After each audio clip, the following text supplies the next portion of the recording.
Well, that was brilliant, and the fun's going to continue. So again, what I'd like to do is now introduce the Head of School for Biological Sciences, Professor Phil Williamson, to introduce our next speaker. Okay, so we'll continue this afternoon's celebrations, and so it's a real privilege to introduce our next speaker. Will be Professor Ivo Tews, who was recently promoted within the school. So Ivo, again, has given me very clear instructions that I should keep this brief because he's going to regale us with the history over the years. But just in terms of a bit of a background to Ivo. Ivo started his career at the University of Heidelberg, and it's nice to hear that we've actually got people online from Heidelberg to witness this great occasion. So I didn't realize this until this morning, but Ivo actually got his degree in biology and plant biology. So this means we should really think about the teaching for next year. So he remained in Heidelberg to do his PhD, graduating in 1996, studying chitinases. And then he stayed in Heidelberg working on vitamin B6 biosynthesis. And so this, as well as being an essential nutrient, is actually one of those targets which is very important in an important drug target when we're targeting organisms such as bacteria or parasites that cause things like malaria. And this has been one of those projects that sort of carried Ivo's career right the way through, and he's still working on it today in the school. So it's good that he's found his feet in that type of area. Now, following his move to Southampton in 2011, he has worked with a whole range of researchers across the university, and it's really nice to see a few of those in the room today. And so I think it's this sort of diversity and the sort of the skill set that Ivo brings in terms of structural biology, which has really made him stand out. He's a great collaborator. And so in addition to continuing his work on vitamin B6, he's also established a large research program with collaborators around the university, looking at antibody therapies, looking at things like bacterial immune evasion, things like lipid antigen presentation. In addition, within the school, he's also worked very closely with the people in the National Biofilms Innovation Centre, looking at the formation of biofilms, and his group have been doing some pivotal work looking at the regulation of cyclic GMP levels and their role in biofilm formation. And this is really sort of really important structural insights into how we can regulate those types of processes, which may become important in terms of targeting antimicrobial resistance. He's also one of those few structural biologists that's actually managed to get out on the open sea as well. So he's also done some excellent work looking at bacterial nutrient acquisition, looking at ABC transporters and their role in ion fixation. So it's good to see that even a structural biologist can actually get out in the field and do field work. I know he took a lot of stick for that in terms of his cruising on the ocean seas to collect his samples, but it's really led to some fascinating data on his return. But I think underpinning all of this is really Ivo's his passion for crystallography. And so his lab have been really instrumental in developing this field over a number of years now. And so just some of the contributions that he's made to the field really include things like microcrystal serial nanocrystallography. He's been pioneering the use of some X-ray-free electron lasers, which provide us with unrivaled time resolution in terms of studying structural biology. And then he's also been very much involved in studying things like radiation damaging crystals. And he's done this, again, highly collaboratively through his work with the synchrotron sources around Europe. So he works very closely with people at Diamond, the ESRF in France, and DAISY in Germany. And so this has been, his contributions to the field have been recognized by the British Crystallographic Association when he was awarded the David Blow Prize. Since his arrival, though, in the UK, he's played an important role in the development of the structural biology community in the UK. And this is primarily through his roles within CCP4. So this is the Collaborative Computing Project Initiative. He did this first in his role as the chair of the Working Group 2, and more recently in terms of chair of CCP4. Now, I realize I'm talking in acronyms, and many of you will not be familiar with what CCP4 is.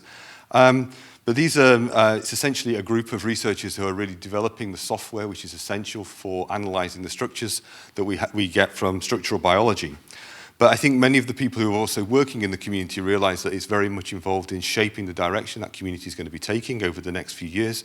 And it's also important in terms of training the next generation of researchers. And I know Ivo's group have been very involved in that over the last few years. Personally, I was delighted to see over the last few months that Ivo's been bringing together the whole of the structural biology community, bringing together these CCPs involved in electron microscopy, X-ray crystallography, molecular dynamics.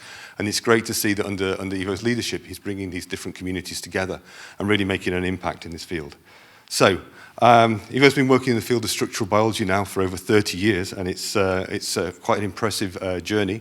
Things have changed a lot in 30 years, and so I'm really I'm looking forward to seeing Ivo's perspective on how that community's evolved over the last 30 years and how he sees the future progressing over the next.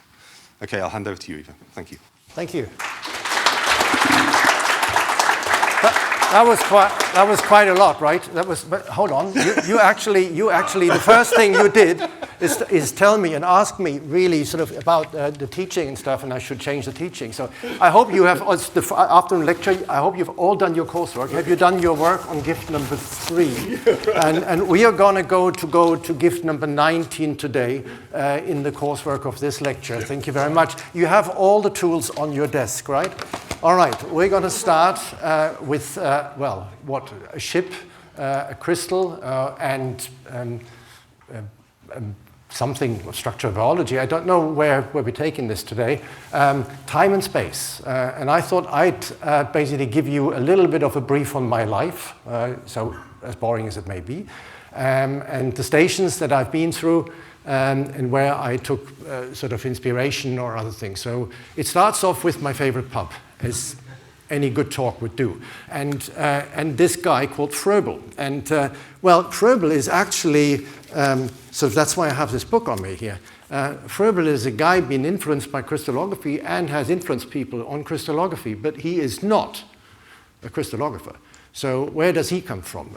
So he lived in Germany, and he wanted to become a forester, right? So that's what you would want to study when you become a forester. Do you know what you need to study? So he studied applied mathematics, algebra, so in former times he would study a number of subjects,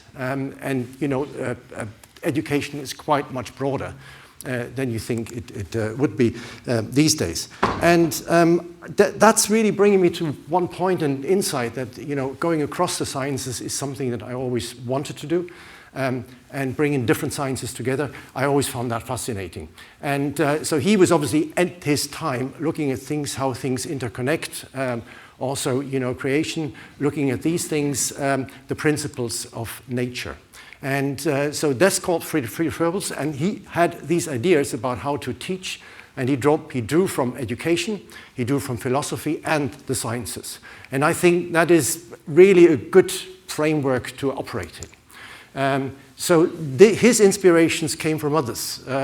Christian Weiss, Pestalozzi, philosopher, teacher, and Rousseau, who then basically in his book said this, that everything man touches isn't really.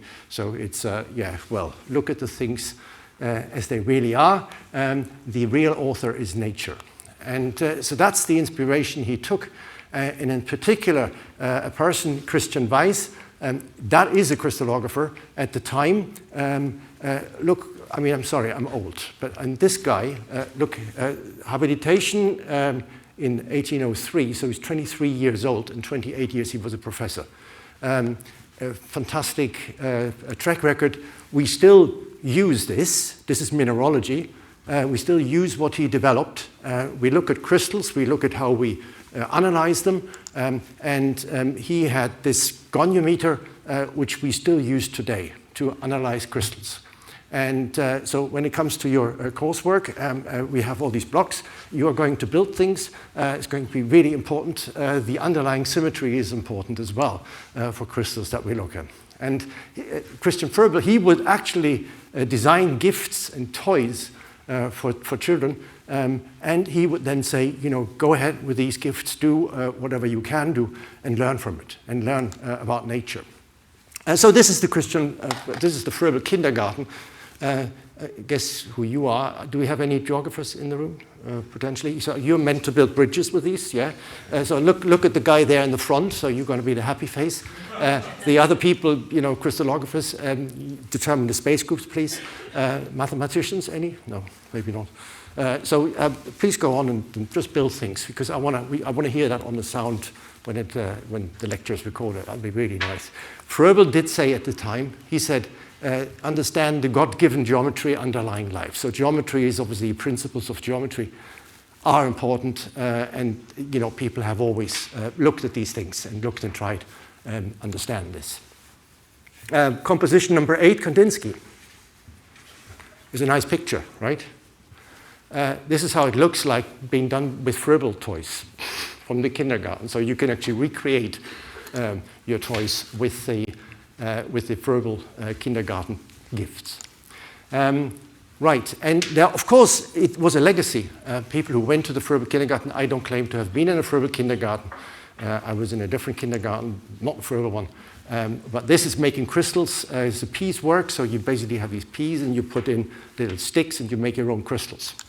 And when we look at these things today, we have brilliant. We have virus structures, for example. Viruses have this outer network. You can build that with the Froebel toys virus structure, and it also influenced architecture. This is the geodesic dome, which is by the architect and futurist Buckminster Fuller. And he took these ideas, and these people have been in the Froebel kindergarten. Another one of these is Frank Lloyd Wright, a famous architect. You may know the Prairie House architecture in the US. Prairie House looks like this, and he would really draw each individual stone or block he was really sort of, that's how nerdy it can get, right? But he would really be, is influenced by the Froebel kindergarten school, Frank Lloyd Wright school. Okay. Back to my kindergarten time. As I say, I was not in a Froebel kindergarten, but I was in kindergarten in Munich. That's where we lived. And that before I went to school in Heidelberg. And in Munich, at the time, around the turn of the century, there was a physicist who was famous for what we do in crystallography, Max von Laue. And he was actually at the same time there when Sommerfeld was there. He was a very well-known physicist, and he had the Sommerfeld school, and they would normally go to a cafe. And that's always a good idea, to go with your mates to a cafe, to an area, to understand, to learn. And I enjoy doing that. I enjoy doing these things outside and just getting inspiration and getting something new. And you can see, this is in Munich today. This is the Café Tambosi. It was the Café Lutz. And Sommerfeld would go with his group and with other scholars, theoretical physics, and build really on the research that they've done in physics. And this is what Max Laue discovered. He would say that if you take a crystal and then you put light, and as thank you for the theme, light, then we have X-rays. So X-rays are very high energy waves, very short wavelengths, and then they would diffract these crystals. And that's the principle. And he would use zinc sulfate for these experiments, and you get these patterns, and the pattern is seen on the right-hand side, and that is a diffraction diagram. And we do that to the day, and we do that not with minerals, we do that with proteins. But it's exactly the same principle that we are applying today. And he then, from this pattern, could know where the atoms are in that crystal. And we don't do anything different today. We do exactly that. Only our things are a little bit bigger. Proteins have a lot of atoms, but it's exactly the same methodology. And the 3 Nobel Prizes in physics that were important then at the turn of the century are Röntgen, with, the rays are named after, the Röntgen X-rays, Max von Laue, for the diffraction, and then the Braggs. And we had in 2015 the centenary of the Bragg, so son and father Bragg, for the services analyzing crystal structure by means of X-rays. So that's what our science is founded on. And it goes back all the way to your education in the further kindergarten. So continue building stuff. Important. Right. So where do I go now? This doesn't really make sense, does it? School. Okay, so my teacher, I didn't find an image of my teacher, Frau Sattel. This is Miss Sattel. She was the person that inspired me most at school. So she was the teacher. I also have the other teacher, yeah, Herr Löw. Herr Löw was telling me that I would never, ever learn to speak English. Okay, fine. But Frau Sattel was telling me that I was really good in biology, and I believed her. And now I'm standing in front of you. So sometimes you have really people who actually are able to give you that inspiration. And that was certainly her. So school is important. It's important whom you meet. And I found that fantastic to have such a good teacher in biology. I went on, studied in Heidelberg, and then I went on to do a project which already was set up between a number of different places. The person that influenced me most was the person who I got the diploma thesis with, Werner Kühlbrand. He's an electron microscopist. He's just retired. I was just at his retirement. And the project was set up with Cambridge, Richard Henderson, where I was in the laboratory, the MRC, LMB, and in Berlin, and this name you won't know, Fritz Zemlin. Fritz Zemlin was in Berlin. And Fritz Zemlin was basically in an institute that had a long history, but he himself is not really well known. That's the institute. Looks very strange. So this is the Fritz Haber Institute, and it's called the Ernst Rusker Bau. Sorry for the German. I can't help it. Can't speak English. So Ernst Rusker Bau. These towers, does anyone know what they are? These are insulated towers. There's no, so insulated, there's a platform inside, 15 meters high, platform inside, completely insulated, no shock. And in the middle sits Ernst Rusker, who is the electron microscopist who developed the lenses. And this is an institute I did have the pleasure to work at, together with the LMB in Cambridge and Werner Kühlbrand at the EMBL in Heidelberg. And it was a great time doing a diploma thesis on electron microscopy. Ernst Rusker shared his Nobel Prize in 1986 with other people. So scanning microscopy, electron microscopy was the Nobel Prize that was awarded there.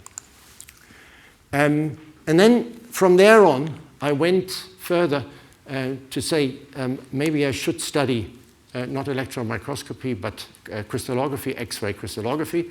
At the time, we are now living in a time where we have a revolution. Now, I think I would advocate electron microscopy, but it was a long time back when electron microscopy struggled to deliver structures at the level. And crystallography and X-ray crystallography in particular was the stronghold of where structures would come from, biological structures. And what you see here is a synchrotron. A synchrotron is a particle accelerator. You see particles going around, and whenever they pass a bend, high-energy X-rays will be produced, and those high-energy X-rays are used in our experiments. So these are called synchrotrons. And so that was the PhD in Hamburg that I took, and this was the original synchrotron in Hamburg in 1965. That's my birth year.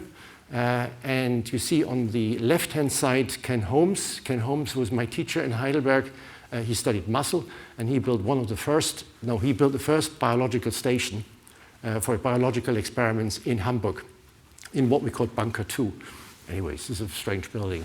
And Ken Holmes we came back to this Bunker 2 for our own experiments. And the person at the time who was the head of the outstation of the EMBL, European Molecular Biology Laboratories, was Keith Wilson, who is in York now, and I work with him to this day. So we have a PhD, and I did, so thanks Phil for introducing it, work on chitin. Chitin is the skeleton, the exoskeleton of insects. We wanted to study that. And now there's a new name appearing, Bauke Dijkstra, whom I befriended and is a very important person in my life in terms of bridging as well between two positions from one into the next, because often projects take longer than you are at a single place. So you take that research on and you have to publish from the next place. And Bauke was the bridge between my moving to the UK and working in Hamburg. And what we did is we did a paper together, and we looked at, now this is now pure chemistry. I do apologize for people who don't like chemistry. Normally, this is the point where my biology students leave the room, when I show a slide with chemical structures. But you do see what we call substrate-assisted catalysis. The substrate itself, the chitin, performs the catalysis. It's not the enzyme alone, it's the substrate itself. So that was a finding which, to this day, has many citations and continues to aggregate citations. I was quite proud of it. But it was overlapping with the time me going from Hamburg over to the UK, which was in 1996. And in 1996, I joined the NIMR in London. It was at that time in Mill Hill. Did do cancer research with Steve Gamblin. That was my postdoc, where I was 4 years. Very happy life in London, I have to say. We did some work together with Louis Johnson, where we looked at peptides that are binding somewhere. Now, you can see a surface of a protein on the slide here, and you see something bound. The way it binds means we understand how different things, proteins, interact in the body, and from that we can start predicting whether that interaction is important, for example, in cancer. And this is actually a regulator of the cell cycle, which is abnormal in cancers. So we looked exactly at that and have this publication. It's not in a very high-ranking journal, but it's a publication that still accumulates citations, and I'm quite proud of it.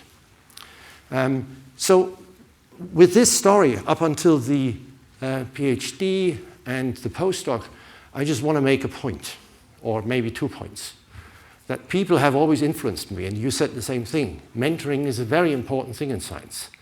And I take from this a couple of thoughts. Being mentored is absolutely crucial for my career, to having had advice. It's very important. So do tell people always, what you think is important and what isn't. And reversing that argument, I see that same as a duty for me, like advising people, younger people who are coming, for example, to biological sciences, to mentoring. And it is a pleasure to do that. It really is fun. You can also learn and live diverse. Oh, sorry. These are all white men. Yeah, well, science is very much biased. We have to change that. That is something else. And mentoring could be one way of helping, making that change. Diversity is something which is very high on the agenda, on my agenda. And it changed when I went to Heidelberg. So this is probably the most inspirational person I've worked with, Irmi Sinning, where I did live and work for 10 years and did the habilitation. When I had the degree in 2011, the habilitation, the dean said to me, "It's a very, very murky thing that you're doing there. What is a habilitation?" So it's the highest academic degree in Germany and in some countries, but it's, we don't really know what it is in the UK. But I did it, and it is basically showing both the ability to teach and lecture as well as doing science. So it's both of these things, which I did with Irmi. And coming back to the plants. This is a paper in structure. What you see is a plant, a pea, and what you do see is a chloroplast inside, which is the machinery that makes photosynthesis, everyone knows. And what we wanted to know is, because the chloroplast has membranes outside, we wanted to understand how do proteins go in and out, and we looked at the switches or the gates, shall we say, that control this. And we have the structure, for the ones who know a little bit about biology, it's a GTPase, and you can see these two molecules coming together and basically hand in hand and making a crossover. I did one in brown and one in white to show that, to show where these loops are and how they connect. And they need to sort of signal, and you need to understand from the outside what is the nucleotide loading state. Is there GTP or GDP? And now it becomes tricky, now it becomes technical. But basically, we want to know what's inside of these molecules. Is there a nucleotide? So it's like a piece of DNA. So how do we do this? And I thought I need to find a way to explain this. And I went. This is my first talk in Britain, in Cardiff, at the crystallography meeting, and I did this. And so here's the German coming. Said, how would you actually mark if you have two things that are equal? How would you mark one is yours? Well, it is very obvious how I would do it.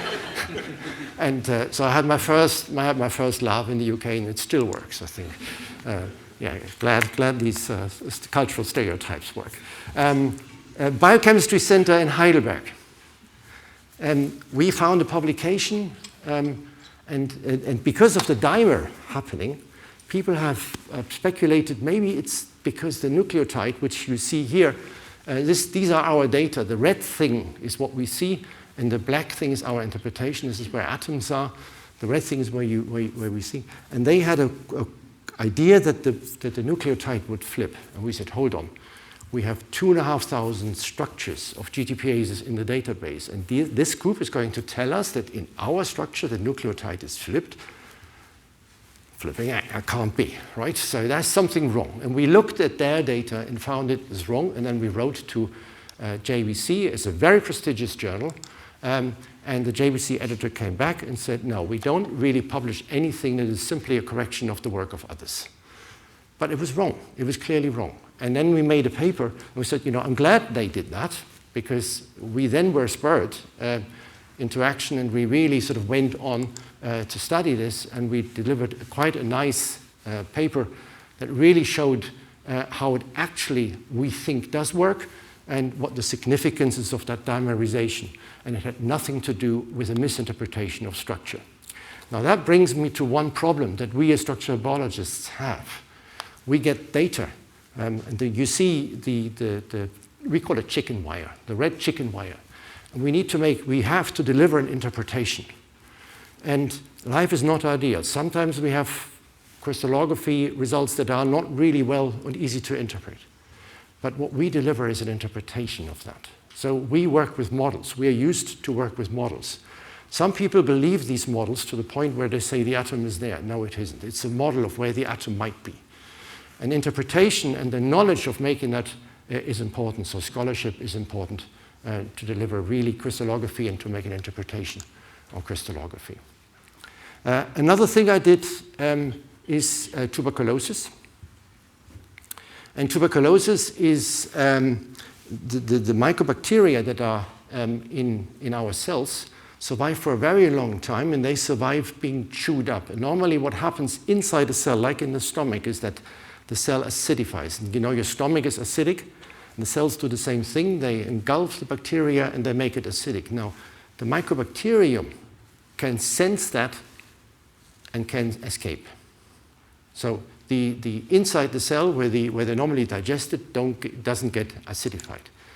So we did do crystallography, and we looked at one particular protein, and we got two different crystal forms. Look at the scale bar. On the right-hand side, we have really small crystals, very tiny, needle-shaped. On the right-hand side, on the left-hand side, we have a big crystal.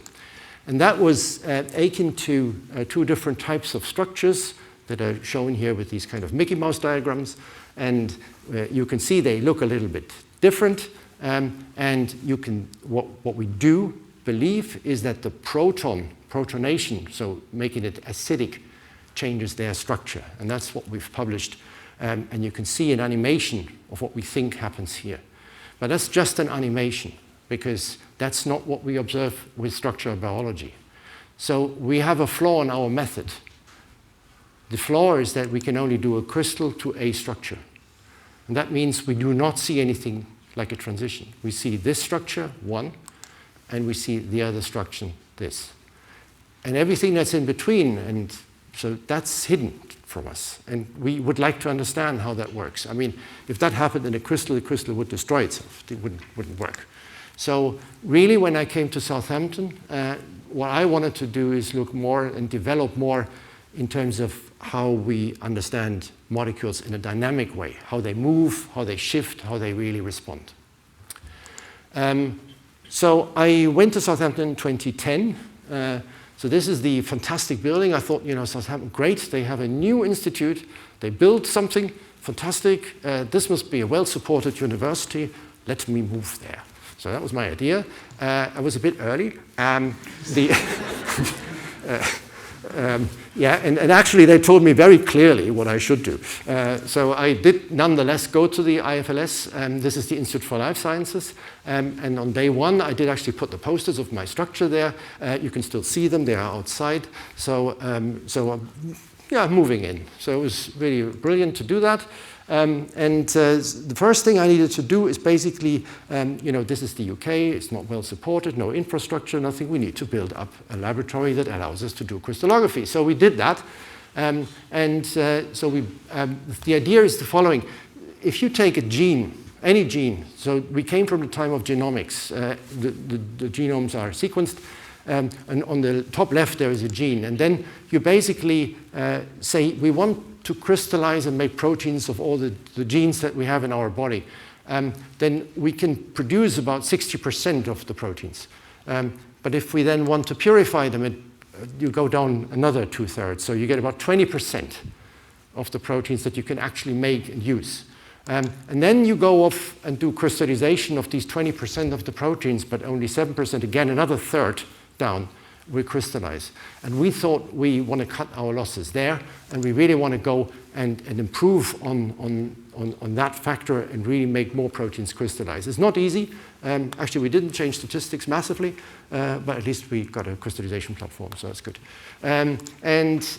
What we did here in Southampton is we wanted to build up a facility where we have different instruments, and we bought one after the other, and I have to I went around different departments and collected money. Seriously, I did. And we got money together, and this is now, the equipment is now worth $750,000 reinstatement value. It's not easy to get infrastructure working in the institute. So this has been a major struggle for me to get these instruments. The newest instrument, Marilyn was just set our table, is an EPSRC microscope. It's a digital microscope. That alone costs $100K. So it's important to keep that up. And actually, when we signed the contract, we had this nice guy. So I probably, never sign a contract because you never really get what's written on the box because the guy didn't come with the instrument. So what we then needed to do is we needed to find a solution to this. The solution is called Chris Holtz. Chris Holtz is our technician who is actually able to use that. We still try and improve on the friendliness, but you see, in this natural environment, as comes in the last slide, you will see is much friendlier. So, but important thing is that we really need support for these things. And then we can do what we did here. This is a movie done by David Barlow, who was once an advisor to biological sciences, where you can see lysozyme crystals forming overnight. So actually, this works like works like a dream. It works like actually in 20 minutes. I'll do it again. So it comes off from a black. And then the crystal seed forms, and then they fall down. And you can see these crystals forming in the tray. So we did a number of time-lapse videos showing and illustrating crystallization. It was a nice side project to do this, a bit arty. And then the next thing is, and this is always great fun with the students, you tell the students, can you fish a crystal? And these practicals are great fun because it's not so easy. So you see me here taking what I call a loop into the crystal. The crystal is about 0.1 of a millimeter or something like that. So it's magnified, could be a little bit larger. And this is my effort in trying to fish the crystal. It's a jump in, yes, and there it is. So it's now in the loop. What we do then is we freeze it, or we cryo-cool it to cryogenic temperatures. And then what we do is we take not this particular one, but we take our crystal, we diffract it in X-rays, and on the right-hand side, the images, we move it around in the X-ray beam like you would if you wanted to have a 3D object and look at it from all sides, and you get these diffraction patterns, and you can see they change as you move the crystal. I didn't animate the crystal, but it would move as well. And then from these images, we construct, with a bit of mathematics, we construct our structure. Right. So we had a crystallization facility. We had, I looked at my directories and I found one directory called Inauguration. That was the inauguration in 2011 when we opened the facility. And that is the facility in Stefan Gardola. I asked a couple of people who had used the facility by the time as a medic. And he gave me this slide that he did. And he said, you know, the Gardola lab, medicine. Of course, medicine is always the center of the world, as we know. And then Gardola lab, medicine. Now you come, Gardola lab, promising protein refold. We did the first refold in June. We did then one crystal screen at the IFLS. We had 17 crystals. And then we went to the diamond light source, which is a synchrotron up the road toward Oxford. And then the structure was solved in August. And all of that in 7 weeks. So he was very happy. The facility did what it meant to do. The financing and the FEC cost of facilities is a very difficult and touchy subject. Don't want to go there. It doesn't work. But important is, without the infrastructure, some research is importantly dependent on the infrastructure we provide. And we need to not forget this. The people who have been instrumental and helpful in that respect. Tim Elliott, for bringing me to the IFLS, really supporting the research, supporting me going there. Peter Smith did from the IFLS even financially support us. Peter, are you online? So he was really, so did I pay off my debt? I don't know. And Simon Coles and Phil Gale, the head of chemistry, we did work together with chemistry to create the Southampton Diffraction Center in chemistry and bridged between chemical sciences and biological sciences as a work model. And Simon Coles still runs the National Crystallography Service in chemistry. So this is a Southampton unique thing. Mentors really are shaping a career. And then there's the peers as well that you work with. And I would always advocate work with the people you like with.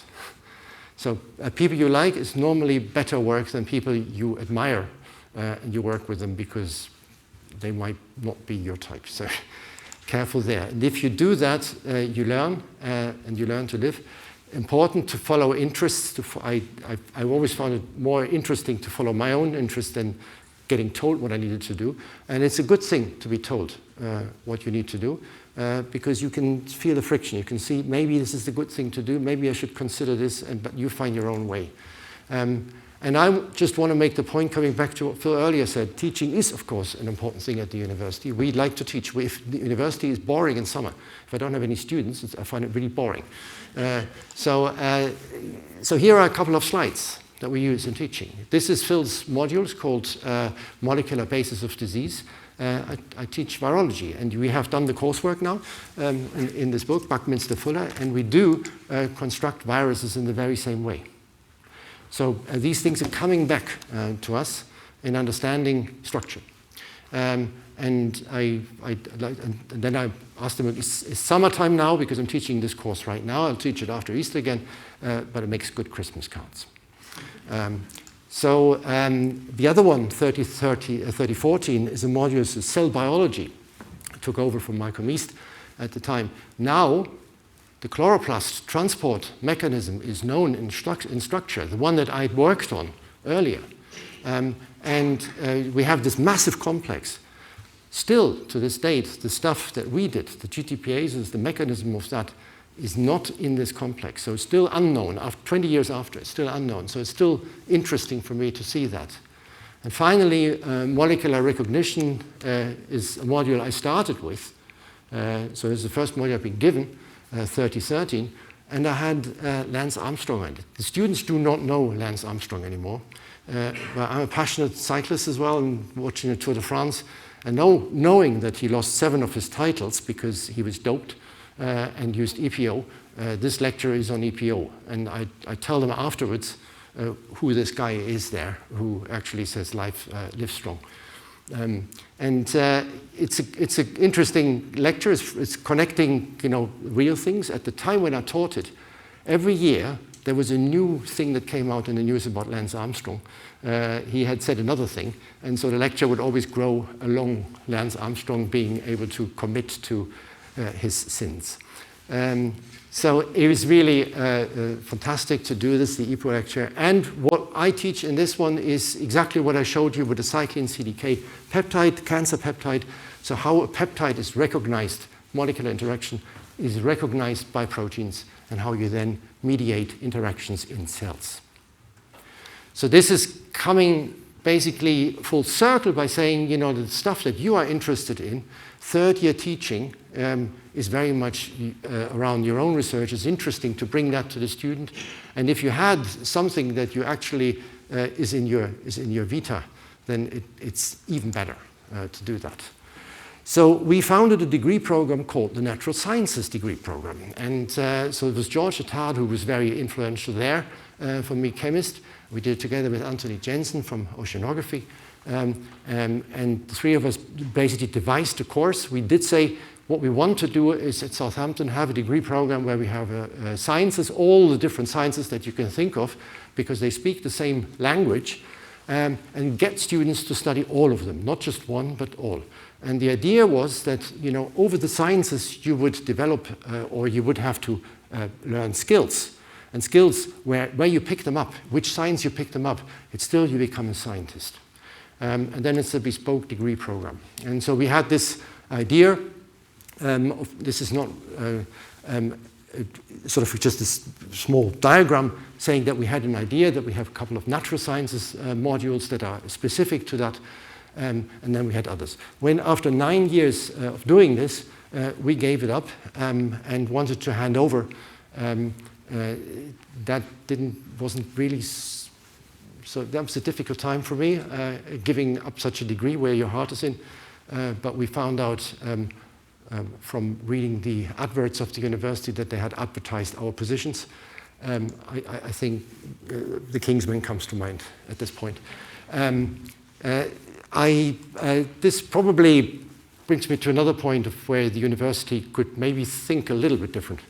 And this is sometimes we as researchers are under the pressure of doing spreadsheets and working against workload models and working against things.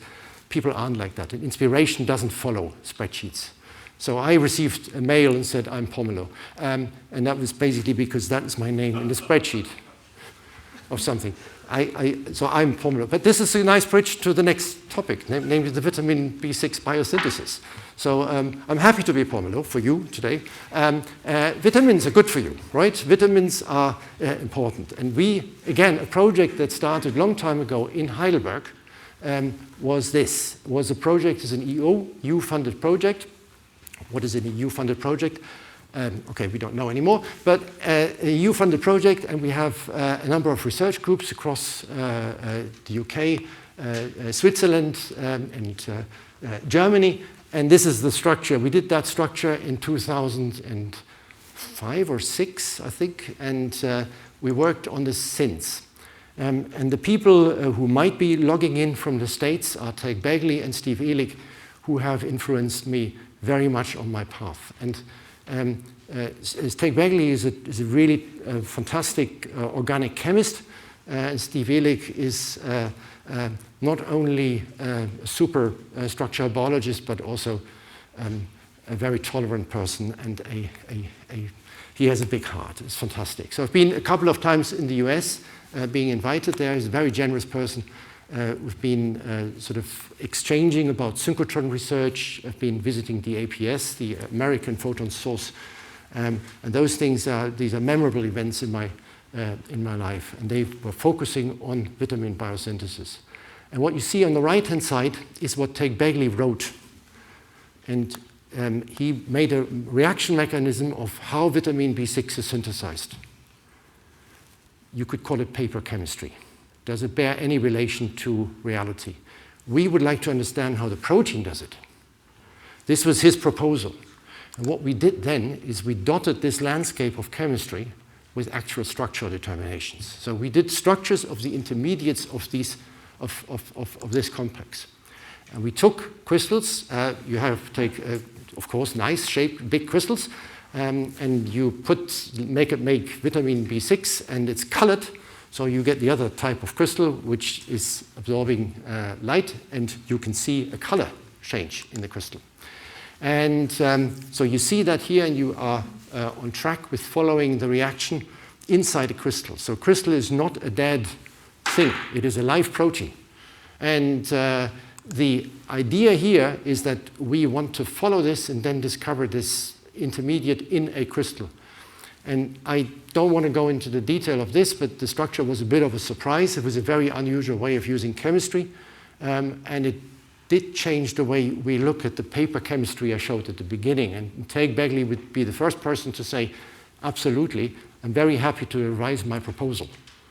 Again, we're working with models, and revising the models that we work with is one of the strengths in science. We can just put away something and think something new, based on new data. And we could explain how the reaction happens, and you can see now something like you add something, it builds up, something, the black things now will start switching, so they move. You put something else on, it moves this way, there's a bridge forming, you put something else on, you see kind of a different horseshoe compound, and then finally you get the vitamin out at the end, and it pops out at the bottom. And to do this, we did all these structures, and you can already see how I work. It's a big collaboration, it's a lot of people involved in this, and we have a lot of structures that are dotting the landscape and really telling us how chemistry works in protein, how we understand catalysis, how we see how enzymes work. Now, we would be really tempted to continue this further and see the dynamic nature of this. This is very tricky, but we're developing the methodology to see that and see it live. That's the dream of what we want to do. And I come to the next quote from a movie, which I think was the one I've used in my application at the time here to Southampton. I showed this picture. I think everyone knows this, and everyone knows what happens next. And this is where the movie ends. But then the Royal Society of Chemistry came and says, can you tell us how we get to the gold? And of course, the next morning, you open the sun, and the sun tells you how you get to the gold. You need to knock in the windows from one side and then deflate the tire and so on. You can get to the gold in this bus. So I have the same problem. Where do I have the problem? I have the problem that we have gas that moves through our protein, ammonia, and you see it here, what happens, and we do not understand how it's moving from one end to the other. And that's it's a key part of the reaction. And this is an animation. This is complete nonsense. This is really imagined. Complete nonsense. But it has to go from A to B. Can we observe this? And here I'm standing in front of you. That was 2008. We are now 2025. We now have a project and a PhD student to work on these things. Structural biology takes an awful long time to go to the point where we really understand that. That was our simulation. We did use a computer to simulate exactly what I showed you. And we can see that site 1, the first site, when you put the gas in there, is quiet, nothing happens. The second site, you commit to the reaction, it will start wobbling and start moving. And the third one is exiting. So wherever you place the gas, it will then do something different. And so what we will now do is we do pressure crystallography. We are not under pressure to do crystallography. We pressurize the crystals. And we push the gas in, and then we'll see. So it's a new instrument coming online. It goes up to 2,000 bars where we do the crystallography. And we want to see the gas moving through the crystal. And hopefully, can I promote any further from this in 4 years? And I will give you the result of this? I don't know. The chemistry life is where we want to be. Yeah, we want to follow a reaction, catalysis. We want to see how that happens. We want to follow gas through tunnels and proteins. And this is what drives me. Okay, you may just think this, right? So, okay, water irrigation, the health, sanitation, medicine, education, whatever, but what has crystallography ever done to us? I come back to medicine.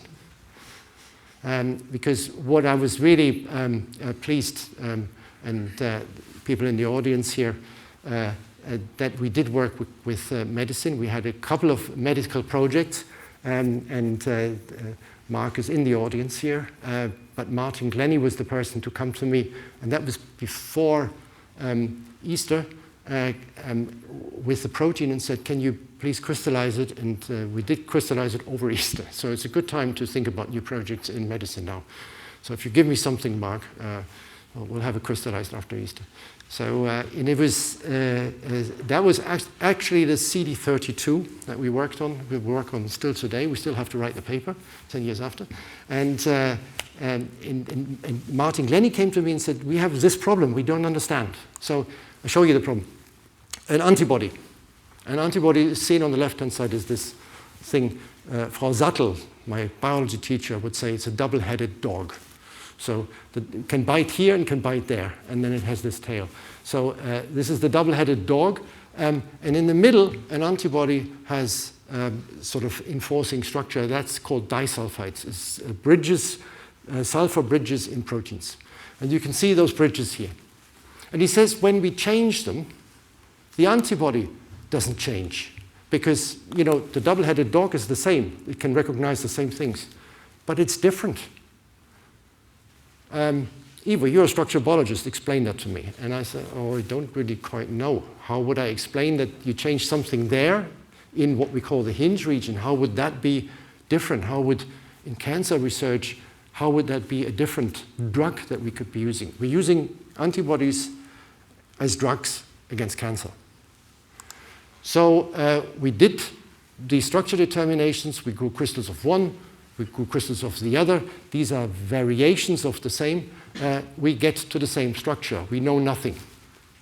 So the structure is static. We know absolutely nothing. We couldn't tell the difference. I mean, we could analyze the structure, and you could see that, indeed, these bridges that are shown in yellow are different from one form and the other form. Okay, so we can make an interpretation. We did find that there is sort of what we call a crossover in one and not in the other. And we thought, you know, maybe that changes their dynamics, their behavior. Maybe one is more stable than the other. And alas, that is the story. So we take these two structures, and if you look left and if you look right, then we can see how the left one is more flexible than the right one. And the left one, the more flexible one, doesn't work in cancer therapies as well as the one on the right-hand side. We've taken this a step further. What if we did a plaster and put these two things together and design something which doesn't exist? These ones that we've taken earlier were known from nature. This is a designed one. And we've just been, I've just been to the papers. I've done it, Izzy. Yeah? I've put it back. So we've just done the reviews on the print proofs. So that's coming out soon. But we have designed these things, and they seem to be working. So maybe we could do something for cancer patients, and that is something worth doing. What we do need for this is computing power. If you do this on your laptop, you will take quite a while, a couple of years. But we have Iridis 5, and we do this with computational chemistry here. We have a supercomputer at Southampton. We let the supercomputer do the job, and then we can do it in a couple of weeks. Very important to have a good research environment for us at Southampton. Right, and the people in this project are Mark Craig in medicine, and in chemistry John Essex.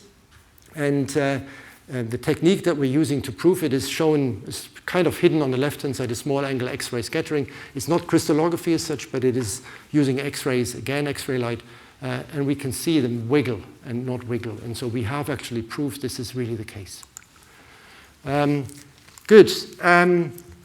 Back to the ship, because that's how I started. So where do I want to go with the ship now? Before I do, since 2014, I was, as you said, doing CCP4, and I just wanted to mention that as well. That was in the middle. And I thought I would promote on the basis of this, but this isn't so easy, apparently, because, you know, the university wants to see overheads. And then, okay. But this is a very important project still. 20,000 academic licenses, downloads a year, and 210 industrial. So the industrial income alone is 2 million a year for this computing project. And it drives technology in terms of dynamics, of structure, crystallography, and it's a fantastic platform. We have annual meetings where we have 200 to 300 people live, and then another 500 online. So really is an interesting way. And I took off by ship in 2016, I think, because I had a contact with oceanography. And I wanted to still work on plants and cyanobacteria. And you can see this is from space, the false color representation of the oceans. Everything that's green means it's green. And then you look at blue, there is no nutrients and nothing. And then you see it even being really purple, so really dark blue, shall we say, in the middle of the Pacific. And the idea is that you do not really see the producers. You do not see chlorophyll from space. You see it on land, but you don't see it in sea. So is it a desert? So we wanted to go to the sand dunes, right? So these are called gyres, currents in the oceans, and we looked at those, and we looked down the water. That is a picture that I took from the ship, just vertically down. This is the color of the water. Never seen something such beautiful. You also recognize how fragile Earth is. So let's protect it. And the idea is that iron is limiting the growth of these bacteria. And we have carbon production is very important in terms of producers to see where we're going with this. Iron is coming in from land and then has to be taken up at sea by the organisms. And this is the ship we went with from the Max Planck Society in Bremen. And this is us at sea, and what you see in the background, leaning in the doorway, is Halina. Halina is waiting for the samples to come up. Halina did establish in 2017, it was early, an online sequencing platform on the ship. So it was an online sequencing, sequenced the entire water column. So these are bottles, CTD coming up from the ground of the sea. You close them as you bring them up. You have the water, you have the bacteria, in this case we're interested in, that are coming up, and then you sequence what is in the bottle. And this is the cruise that we did. We call it a cruise. And you can see it's really uncharted territory in terms of these are the other cruises that have done biological research. So really it is a desert in two respects and science-wise as well. And this is a profile of what we do in the waters, and I did something with no crystallography, right? So I did something really very different. And you can see the low chlorophyll max. This is 200 meters where the bacteria live. They live very far down at 1% light because the water is so clear. And this is their data, not my data, on sequencing and showing you what organisms are in there. I found this absolutely fascinating to be part of this. Mike Zubkov is the person I worked with. They look at the bacteria that they bring up, and I learned the technique of FACS. FACS is a technique, fluorescence-associated cell sorting. I now understand the medics when they come to me and say, this is a FACS of something. I had never understood what it is. And then I went to study bacteria. And again, how nice is that? You learn from a different science what you can apply in another science. And here we looked at bacterial populations by FACS analysis. This is the bacterium. The size of the bacterium is so small, it's the same size as the largest virus. So it really is a very tiny organism at sea that produces an enormous amount, equal the annual net primary production in the world's agriculture. That's how important such a tiny bacterium can be. So it's worth studying, and it's really the question's been, how is it so effective? How can it take iron up so quickly? We did the structure. The structure doesn't tell you anything. You already know that. You have to work a little bit harder. This is chemistry, the National Crystallography Service in chemistry, Simon Coles, where we did the structure determination. This is a crystal. Crystal is ruby red, or whatever color you would like to call this, because it's got iron bound. And we have the structure, and we ask, is it real? Well, it isn't really real, because we have a big problem with the research that we're doing. We use X-rays, and X-rays damage. And so this is the last topic I'd like to sort of study, is the X-rays changing the structure as you study them. So it runs away. Rob Rambo, who is the scientist at up at Diamond asked me at one point, Ivo, why do you go to the ESRF in France to do your research? So this is the synchrotron in France. I mean, isn't it obvious why we go there? But Rob Rambo is American. I told him it's because of the cheese, man. So anyways, so this is the synchrotron in France, and you can see the spectroscopy we do. You can see a crystal, red, and as you X-ray it, it becomes pale and white, and we can follow that, and we see how it changes. And we want now to see the same change in the crystal in our structure, and that was very hard. You think it's an easy experiment? It is not. And to this day, we do not really understand it fully. So diamond light source, we do these techniques, and we make an experiment on a beamline that we actually were a proposer at. You know, at the time when I came to the UK, we proposed this beamline, so we now start doing stuff in that direction. And you can just see something like I told you that we look for chicken wire, right? There's a bit of green chicken wire coming up here. So that green chicken wire interests us, and something changes when you put X-rays onto the crystal after time. And the time measured in this particular time is measured in gray, which is the energy of the X-ray that is put into the matter. We drive this to a very, very, very large extreme. This is a machine, the European X-FEL, an X-ray electron laser in Hamburg. It's a 3 kilometer long tunnel. It goes over the boundaries of 2 counties. It starts in Hamburg and ends in Schenefeld in Schleswig-Holstein. So it's a huge machine. And what you do, you produce very intense X-ray light, very intense X-ray. I'll tell you in a minute what it's good for.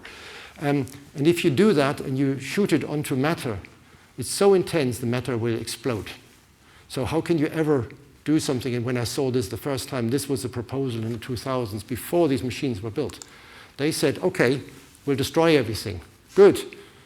Yeah, it's like children destroying the things they built. But we detect things quicker than they destruct. And it is possible. So this is what we're currently working with. It's a bit of an overpromise because these experiments are extremely hard. But we can detect these things, and we can really do these things. We do it in Japan. I always show this picture because then I say only the Japanese can build a synchrotron right around the hill. So you see a hill and a synchrotron wrapped around it. And the big gun in front of it is 680 meters long, is an X-FEL. It's not the 3.5 kilometers that we have in Hamburg. And that's the one we use. It's a massive operation. We have a crate. We pack everything into that crate. We go with 15 people, so it's about 40K to just go there and back and do the experiment. So better have a result, right? I'll show you the result. Actually, the pulses are 10 femtoseconds. Do you know how long 10 femtoseconds are? This is how long 10 femtoseconds are, really short. So the pulse, the flash of X-rays, 10 femtoseconds, and then a long time nothing happens. And here we see us actually building the thing up. You see, maybe you have seen when you logged in, me looking down this glass. And here Robin is putting what we call a flipper in the beam. And this flipper actually moves in the frequency of the X-ray flashes. And we close the X-ray for a while, and then we open it again. And so we have an attenuated beam, so small X-ray beam, and then we hit it with the full power. And we look at what has happened in the meantime. And the electron density map, chicken wire, the green stuff looks like this. So we see an amino acid moving. So we see a transition from one to another. Now, this is, for me, a fantastic result. And I always thought, it's underwhelming for you guys to see that result because it took me so long. And you just see a little bit of green, and you have to take my word from it. That's really fantastic. So what's so great about this, right? Well, the idea behind this is really sort of, I try and highlight that in the abstract that we've submitted this to. So it's a transition between different iron states. So this bacterium can take 2 different iron states from the environment. And otherwise, normally, we have specialized proteins for this. It's a really economized system in this bacterium. This is ecological adaptation into an ecological niche. So it really can do this very well. And we do this with dynamic structural biology. These things, just to bring that point home, is massive in terms of me trying to coordinate that and orchestrate that, 27 authors. And what's more massive is the list of where the authors are coming from. So And you have to keep, so modern times, right? The connections that we have around the world with researchers. And it's as much fun as traveling is to work with people who are really good in their place and where they are. The people, coming back to my influences that have influenced my career most, are Werner and Irmi. And they said a couple of things. I mean, Werner said to me, well, the best thing you can do, Ivo, is when you have, and that's what he said, is really create a lab where people are coming good and they can do their future careers. And Irmi is sort of 10 years of shouting at each other and highly critical doing research, and it was always fun to have an argument, to just discuss things. And it was really great. The criticism, she said to me, why do you want to go to sea? And I said, I'll show you. And this is really guidance, and I've learned to respect that, respect this guidance, and hopefully my group will tell you support the people in my group in their careers. And these are a couple of people, PhD students from my lab, and you can see that some of them have ended up at synchrotron sources, like Hayden I'm cycling with, who was in my lecture and discovered that I like Lance Armstrong, and he thought, as a cyclist, he can't be so bad. And Chris is now at Diamond, so he's doing a beamline there, which can detect the sulfurs that we've seen in the structures. Other people at UCB, my first student, Curtis, doing the biofilms and the cyclic nucleotides at UCB, so this is immune biology again, and a few others that are around. And this is what I'm proud of, these guys. Is really important. And we do nice things as well. So we go out in the forest, do walks. This is my 50th birthday. You can see it's a piss up in a brewery. Ringwood Brewery when it still existed. And this is Grenoble. So when we go to Grenoble, I will be fired at some point bringing people up the hill and maybe losing some into a crevasse, but yeah.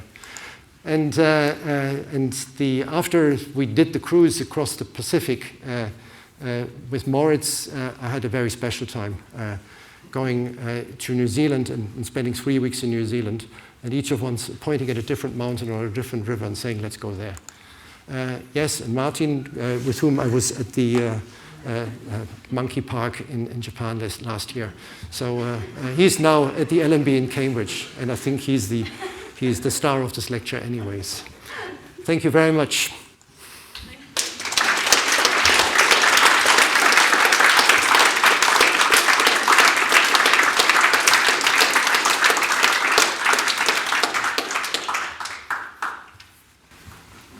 Well, thank you. Another absolutely superb talk. I'm sure that you'll agree. We've got a few minutes if people have got questions. And again, I invite people online, if they want to use this, the Slido app, please do so.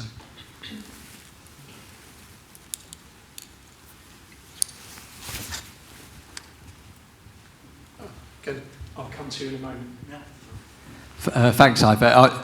I've got a question about how you do your work. So it's probably a long answer to this, but if you can keep it fairly brief. So you've been around a long time doing this, 1997 or whatever, that first paper. I was intrigued because looking at this, you've got these beautiful images and some lovely models and 3D animations now. So for those of us that are very naive to what you do, or very better informed now that you've given that interesting talk, I was kind of intrigued as to the role of image processing techniques and kind of machine learning and that, and I just wondered how that has, or whether it's transforming crystallography and what the future might hold with those sorts of techniques. It's very much in different ways than we expected originally, and I think it started off with the technique and the physics, and it's something that's tangible, right? So you have something, a crystal, then you have a structure and so forth. Then you make an interpretation of that, and the interpretation already requires computer-aided methods to look at it. And then you drive this further, and the methods of determining structures are getting better. And we had the revolution in 21, I think, for the AlphaFold, where we have now computed structures based on the structures that we produced. It's a large database, so AI doesn't exist on its own. It really needs a database, and the data needs to be good enough for it to do these predictions. So we're now entering exactly into that phase where we use AI much more, and the methodology that we're using is also AI-driven. So this is all changing, and the way the questions, therefore, change with it. What I've tried to illustrate is that from coming from really a chemistry background, looking at these things, and now looking at how things start moving, how the next thing for me is quantum chemistry in crystals. Those things are really interesting developments. Does that kind of answer?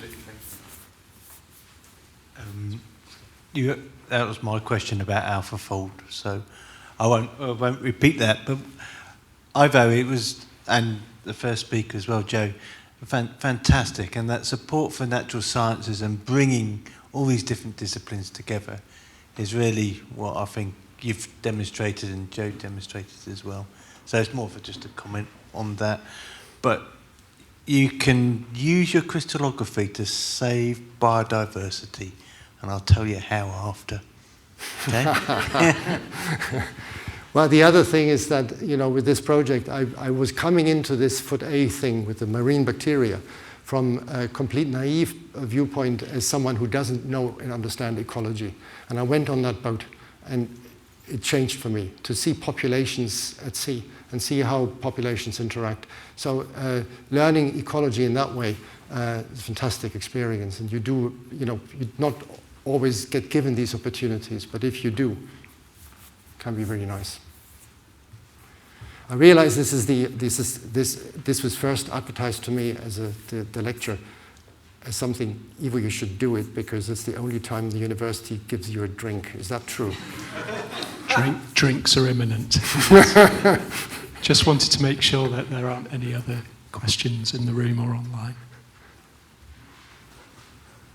No, in which case, so Nick, you put it really, really well there. I think that my mind has been well and truly boggled by both talks today, and really incredibly fascinating science, but also fantastic to learn a little bit more about the journeys that you've both been on and the people that have helped you. So thank you both for some two really truly inspiring talks. And apologies for those that are watching online, but for those of you that are here in person, we do have drinks and canapes available afterwards. So I hope that you'll enjoy us and continue to talk about light, lasers, crystallography, and where new collaborations perhaps might go. But with that, I'll pause and just again, please, everybody, let's show our appreciation for both speakers.